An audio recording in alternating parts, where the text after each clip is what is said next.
полифузна завърка на полипропиленови тръби и фитинги. Колкото да изглежда отстрани така не е ангажиращо, всъщност е много важно тръбите да нямат прах по тях и частите. На такива обекти обикновено има много къртене, когато се изпълнява водопровод или канал и всичко се покрива с прах. И ако частите са докарани преди къртенето, със сигурност всичко е прашно. Прахта е враг. Сега FI-20 коляно и тръбичка. Нагряваме го 5 до 6 секунди. Зависи кой както прецени.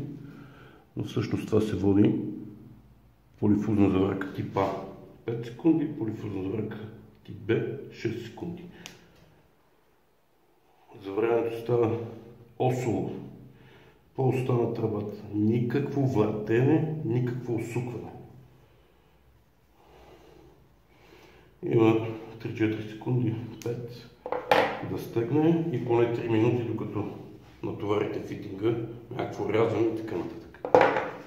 Това е.